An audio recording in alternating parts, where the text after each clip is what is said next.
तकरीबन 5 और 10 लाख लोग हेपेटाइटिस बी और हेपेटाइटिस सी का शिकार हो रहे हैं और इसकी तादाद में इजाफा हो रहा है। हर साल हज़ारों लोग हेपेटाइटिस का शिकार हो रहे हैं। This is due to the lack of prevention, testing and treatment resources as well as inadequately screened blood transfusion and improperly invasive medical devices and unsafe injections। बहुत से मामलात के अंदर मरीज 1 से 3 साल के अंदर मर जाता है क्योंकि उन्हें जांच और इलाज तक रसाई बहुत देर से मिलती है। According to WHO world health organization आलमी इदारा सेहत के मुताबिक 2016 में पाकिस्तान में 23,720 अफराद हेपेटाइटिस से मुतल्लिक वजूहात की वजह से मौत के मुंह में चले जाते हैं, जो कि यौमिया 64 अफराद से भरी बस के मुकाबले में है।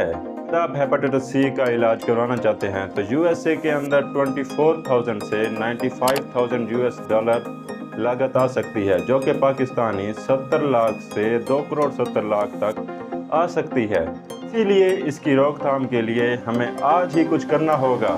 ये जो फिगर हमने आपको बताए हैं, बताने का मकसद ये है कि 28 जुलाई को वर्ल्ड हेपेटाइटिस डे मनाया जाता है ताकि लोगों को हेपेटाइटिस के मुतालिक अवेयरनेस दी जा सके। हेपेटाइटिस हमारे लिए इतना बड़ा खतरा क्यों है, इसके लिए हमें क्या करना होगा, जानते हैं इस वीडियो में। मैं हूं मरजान हैदर और आप देख रहे हैं हमारा YouTube channel Marjan the pharmacist. अगर आप हमारे चैनल पर नए हैं तो चैनल को अभी सब्सक्राइब करें ताकि हेल्थ से रिलेटेड वीडियोस आप छोड़ न दें। What is hepatitis? हेपेटाइटिस क्या है? Hepa which means liver, titis mean inflammation.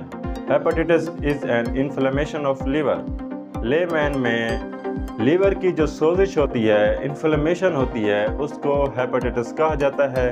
देखिए, हेपेटाइटिस भी 2 तरह की होती है। Acute hepatitis, short term inflammation of liver is called acute hepatitis. कुछ वक्त के लिए होती है और फिर ठीक हो जाती है। Hepatitis A and E virus cause acute hepatitis. A और ई एक्यूट हेपेटाइटिस होती है और ये आपको कैसे होगी? Consuming unhygienic food, not washing hands, eat food from unhygienic places, unhygienic water supply during the rainy season. जैसे बारिशों का मौसम आता है, पानी की सप्लाई होती है तो उसकी वजह से भी हेपेटाइटिस हो जाता है। क्रोनिक हेपेटाइटिस, क्रोनिक हेपेटाइटिस में cause liver to become inflamed for at least 6 month, जिसकी वजह से हेपेटाइटिस बी और सी होते हैं वो बढ़ते जा रहे हैं। स्पेशली वो लोग जो टैटू बनवाते हैं। Make sure equipments are properly sterile while getting a tattoo done. दूसरा, उन लोगों के पास जा रहे हैं जो एक ही इंजेक्शन को मल्टीपल लोगों में इस्तेमाल करते हैं। Using infected injections, infected blood transfusion, no foetal transmission. Mother को है लेकिन वो इसके लिए कुछ कर नहीं रही। और अनप्रोटेक्टेड सेक्स और मल्टीपल सेक्स पार्टनर से भी हेपेटाइटिस होती है। Contaminated water is the main reason for hepatitis in Pakistan and India.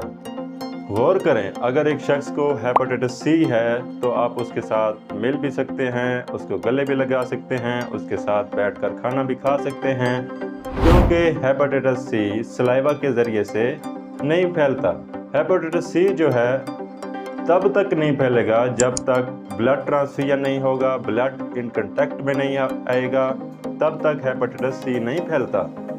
तमाम के तमाम हेपेटाइटिस के जो वायरस हैं वो RNA वायरस हैं, एक्सेप्ट हेपेटाइटिस बी वायरस, ये DNA वायरस है।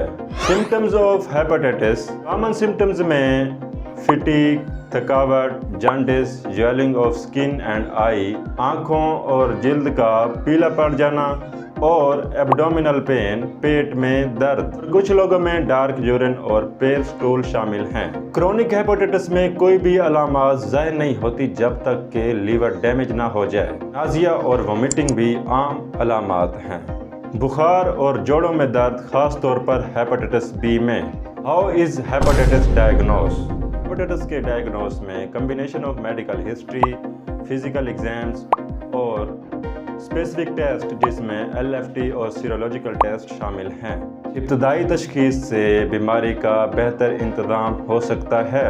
खून का टेस्ट आमतौर पर हेपेटाइटिस वायरस और लीवर फंक्शन को पता लगाने के लिए इस्तेमाल किया जाता है। दूसरा, ये पता लगाने के लिए कि आपका लीवर कितनी हद तक डैमेज है, इसके लिए लीवर बायोप्सी की जाती है।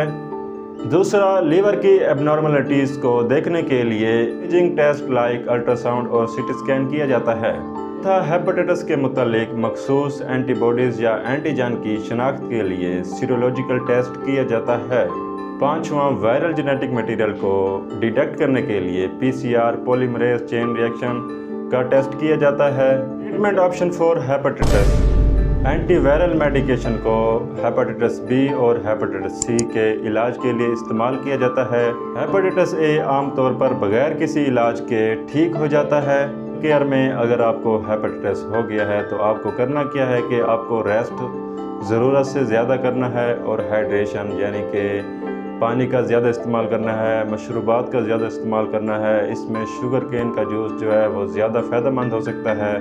मॉनिटरिंग और फॉलो अप चेकअप के ज़रिए से क्रोनिक हेपेटाइटिस से छुटकारा हासिल किया जा सकता है और सीवियर केसेस के अंदर लीवर ट्रांसप्लांट किया जाता है। प्रिवेंटिंग हेपेटाइटिस यानी कि हेपेटाइटिस को किस तरह से रोका जा सकता है। अच्छी बात यह है कि हेपेटाइटिस ए और हेपेटाइटिस बी की वैक्सीन मौजूद है। जो वैक्सीनेशन प्रोग्राम है उसमें भी मौजूद है। मदर और फादर को ये करना चाहिए कि उनके जो बच्चे होते हैं उनकी जो वैक्सीनेशन प्रोग्राम होता है उसको पूरा करें। अच्छी हिफ्ज़ान सेहत पर अमल करने से यानी कि बाकायदगी से हाथ धोने से हेपेटाइटिस ए और ई को रोक सकता है। Using clean needle and safe sex can reduce the risk of hepatitis B and hepatitis C. Hepatitis A और ई के लिए जो आलूदा खुराक है और पानी है उससे परहेज करना चाहिए। खून के एहतियात की स्क्रीनिंग हेपेटाइटिस बी और सी के फैलाव को रोकने में मदद देती है। ग्लोबल इम्पैक्ट ऑफ हेपेटाइटिस, दुनिया भर में 325 मिलियन लोग हेपेटाइटिस बी और सी के साथ जी रहे हैं। हेपेटाइटिस बी और सी ही मेजर काज है लीवर डैमेज की। हर साल 1.4 मिलियन लोग हेपेटाइटिस से मुतल्लिक जिगर की बीमारी की वजह से मर जाते हैं। आलमी इदारा सेहत का मकसद 2030 तक वायरल हेपेटाइटिस को सेहत आमा के खतरे के तौर पर ख़त्म करना है। कुछ मिथ और मिसकंसेप्शंस हैं हेपेटाइटिस के मुतल्लिक जो आपको जानना बहुत ज़रूरी है। पहली मिथ ये है कि हेपेटाइटिस अल्कोहल के ज़रिए से होती है, लेकिन असल हकीकत यह है कि ये एक वायरल फॉर्म है। दूसरी मिथ ये है कि हेपेटाइटिस हाथ लगाने से होती है, लेकिन असल हकीकत यह है कि हेपेटाइटिस सी ब्लड ट्रांसफ्यूजन जब तक नहीं होगा, ब्लड इन कंटैक्ट में नहीं आएगा, तब तक हेपेटाइटिस नहीं होगी। तीसरी मिथ ये है कि ड्रग यूज़र को हेपेटाइटिस सी होता है, लेकिन असल में किसी भी तरह से किसी भी ज़रिए से हेपेटाइटिस हो सकता है। ड्रग से मुझे याद आया कि पैरासीटामोल और एसिटामिनोफेन ये दोनों चीज़ें एक ही हैं। पाकिस्तान के अंदर पैनाडोल के फॉर्म में आती हैं। 500 mg की ये स्ट्रेंथ है, फिल्म कोटेड है। एसिटामोल या एसिटामिनोफेन की टैबलेट्स को ज़्यादा क्वांटिटी के अंदर अगर इनटेक कर लिया जाए तो इसकी टॉक्सिसिटी से होता यह है कि आपका लीवर डैमेज हो जाता है। अगर किसी ने पैरासीटामोल या एसिटामिनोफेन ज़्यादा क्वांटिटी के अंदर इनटेक कर ली है तो इसका एंटीडोट क्या है? N-एसिटाइल सक्सिनेट। ये एक केमिकल है जो कि एंटीडोट है पैरासीटामोल और एसिटामिनोफेन का। अगर बंदे ने क्वांटिटी टैबलेट्स को ज़्यादा इनटेक कर लिया है तो ये एक एज ए एंटीडोट यूज़ किया जाता है। चौथी मिथ ये है कि हेपेटाइटिस की जो वैक्सीन है वो अनसेफ है, लेकिन असल हकीकत यह है कि हेपेटाइटिस की जो वैक्सीन है वो सेफ़ और इफ़ेक्टिव हैं। पाँचवीं मिथ ये है कि हेपेटाइटिस सिम्टम्स जाहिर करता है, लेकिन बाज़ औक़ात क्रोनिक हेपेटाइटिस में हेपेटाइटिस के सिम्टम्स जाहिर ही नहीं होते। Regular medical checkups, maintain healthy diets, avoiding alcohol can improve the liver health and liver function. सबसे पहले यूथ को अवेयर होना चाहिए कि वो क्या कर रही है। दूसरा, लोगों को एजुकेट करना चाहिए स्कूल लेवल के ऊपर, कॉलेज लेवल के ऊपर और यूनिवर्सिटीज़ लेवल के ऊपर। लोगों को बताना चाहिए कि हेपेटाइटिस क्या है, कैसे होती है, किस तरह से बच सकते हैं, इसके सिम्टम्स क्या हैं और इसके प्रिवेंशन क्या हैं। अगर हम ये लोगों को बताएंगे और वो इस बात का ध्यान रखेंगे तो इससे हेपेटाइटिस से बचना मुमकिन हो सकता है। हेपेटाइटिस ए और बी को गुड हाइजीन से रोका जा सकता है। हेपेटाइटिस सी को ब्लड ट्रांसफ्यूजन से पहले स्क्रीनिंग के जरिए से रोका जा सकता है। अगर आपको हमारी ये वीडियो अच्छी लगी है तो दूसरे लोगों तक हमारी इस वीडियो को लाजमी शेयर करें, लोग इस वीडियो से फ़ायदा उठा सकें और अपना बचाव कर सकें। तो मिलते हैं अगली वीडियो में, तब तक के लिए हमारे चैनल मरजान द फार्मासिस्ट को सब्सक्राइब करें, वीडियो को लाइक करें, वीडियो को शेयर करें। Thank you for watching our video. अल्लाह हाफिज़।